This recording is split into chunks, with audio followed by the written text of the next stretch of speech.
I'm going to be playing a chess tournament in a few days, and I haven't played chess in a long time, so I wanted to brush up my openings. And I remembered this thing I used to play a lot, and I won a lot of games with it. It's really unusual. I've never seen it anywhere else. I think I might have discovered it. Other people have played it too. So after d4, d5, c4, e6, knight c3, knight f6, I used to play the Semi-Tarrasch. So after taking on d5, knight takes d5, I liked black here. I thought it was kind of interesting asymmetrical game, but I was really struggling for a long time to figure out what to do after bishop g5. Black has a lot of good options. They can play bishop e7 or knight d7. You know, they could do tons of stuff. But those were really boring, and that was like a totally different opening than what I knew. So I was going to try to stick to the Semi-Tarrasch if I could. And there's this really interesting line here where we can take on c4, d takes d4.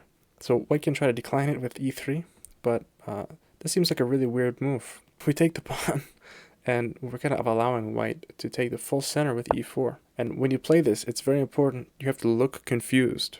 If you look confident, white's going to play e3, they're going to decline it, and it's going to be no fun. So you have to look like really confused, take some time, pretend like you just, kind of stumbled on this move, even though you prepared it. So you take on c4 here, kind of interesting. White plays e4. So what's the idea? White doesn't just have the full center, so it seems kind of ridiculous. But black can actually play b5, and then after white takes on b5 with the knight, because that's their only move to try to keep an advantage, black is going to get a lot of activity with bishop to b4 check. White should play knight c3, but, very easy to deal with is bishop d2, when we can just take and then take on e4.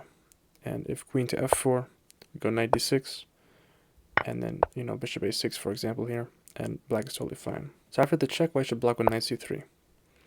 Here, we're going to apply a lot of pressure on white with the move c5. I highlighted with the arrows. White has tons of options here. It's really all very forcing, so it's not that much to learn. It's actually very simple. The first move is why not just play e5. This pins the knight. It seems very natural for black to play h6. However, this is a mistake. White gets a huge initiative after this line. So we can't take on d4 because queen a4 check is coming. So instead we take with the queen b3, and we're going to see that white just gets a very large initiative, for example, after knight b5 here. White's attacking the dark squares here, and it's very difficult for black to do anything. All his pieces are kind of misplaced, and white just has a huge initiative. So instead of h6, it's very important to remember queen d5 here, which pins the pawn to the bishop. So the most natural move for white is just to take f6. We take on g5, take on g7, queen g7. And now here's something like knight f3, very natural.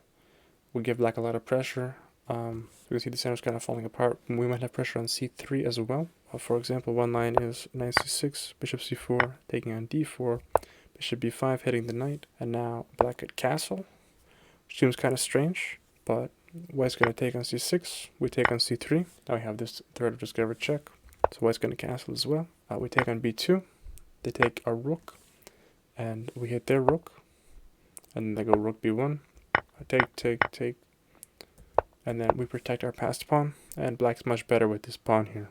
White doesn't have better options here. For example, bishop c4, queen g2 is very good for black. So going back to queen d5, we saw that ef6 is not a great move.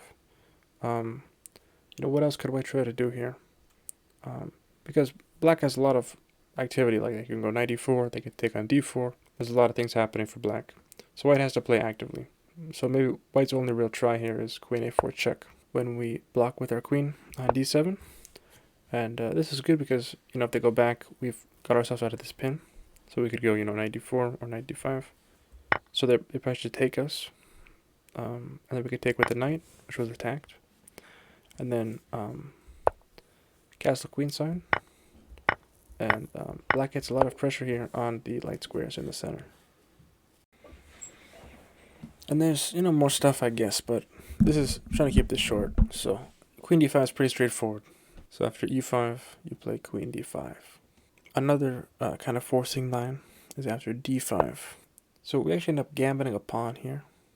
So we're going to take on d5. And e5 is not threatening, we just play h6. So after d5 taking, they take back, and we're just going to castle. and we're going to get a lot of activity. For example, rook e8 check could come next. So white should play bishop c4, developing. It's hard to suggest another move for white.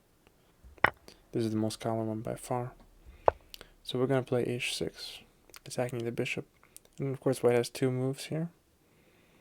First they could take the knight. When we take back, 92, 97. And we see that black has open lines and a lot of activity for the pawn. And the other move is white can retreat bishop h4, when we can play queen e8 check, unpinning the knight and maybe trying to set up a knight e4. So for example, queen e2, knight e4, with a nice double attack on this knight here. And white can get out of it in many different ways. When it's king f1, take on c3, and play queen a4, hitting both bishops here. So for example, if queen e4, rook e8, the queen defends the rook, and we have this pressure here. So for example, queen d3, we have pressure on the bishop here, with bishop f5. So like if taking with the check, forking, and then if after rook e8, if queen f4, we can play bishop a6 again with the same sort of idea of a pin. Going back to move 12, white could also play rook c1, which is very natural. And again, black is much better. Knight d6, queen e8, rook e8, knight d7, knight f3. Black has a lot of compensation. For example, knight to b6, bishop g3, and knight e4. And we see black just has a ton of activity for the pawn. So now going back to queen e8 check. Queen e2 is the best move, but white very commonly blunders here with knight e2. And they've actually played this 100% of the time on league chess in like 20 games or so. So that's pretty bad. Black is going to play bishop c3. White's forced to take back. And then we play queen e4, hitting both bishops. White takes f6, we take on c4. And now the bishop's attacked, and it doesn't have a good square to go to. White has to go to one of these two squares. So for example, bishop e7, rook e8, d6, bishop a6. It's the knight, so now if white castles, we take the knight. King d2 to defend the knight. Knight c6, and it's pretty clear that we could take on e7, and white's king is very exposed, and white is toast. So that is what to do after white takes, when we get a lot of compensation after castling.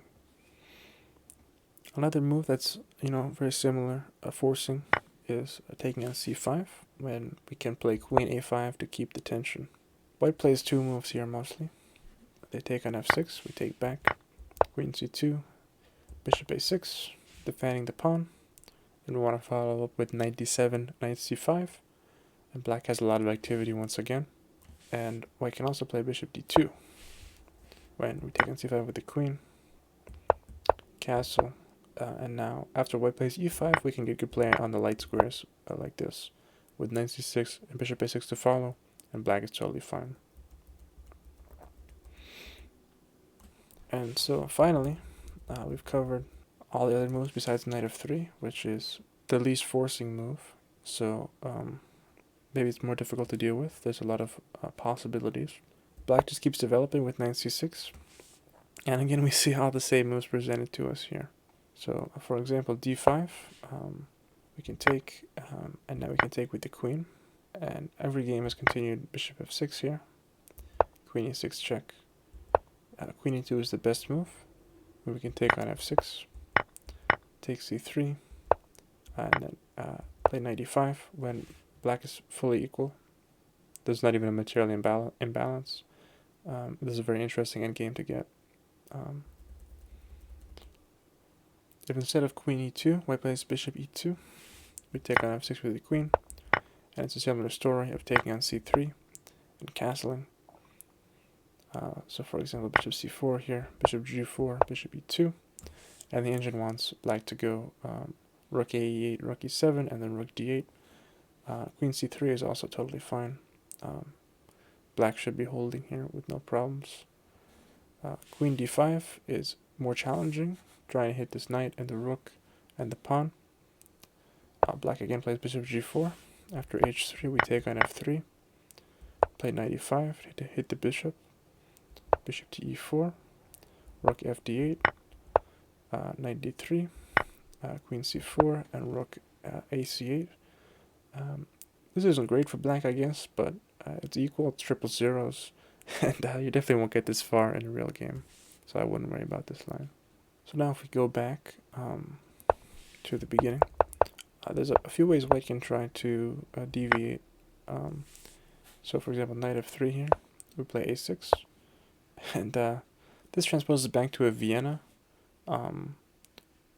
which I don't know, but no one really does this, and I don't think it's super hard to play as black.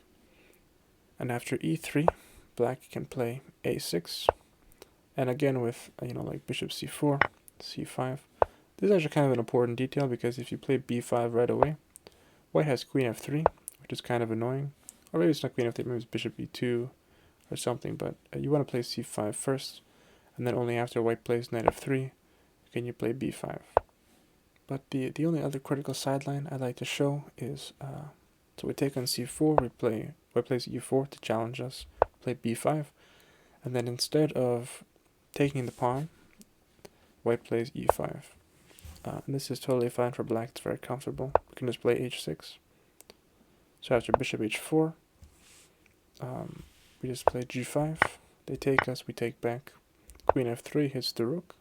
c6 defends that. a4 tries to put pressure on the queen side. Bishop b7, taking on b5, and queen d4. And black has a lot of activity, and it's totally fine. Going back here,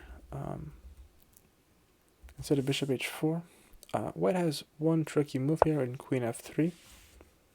When again black plays c6, now white retreats again, bishop h4, g5, taking, and castling queenside.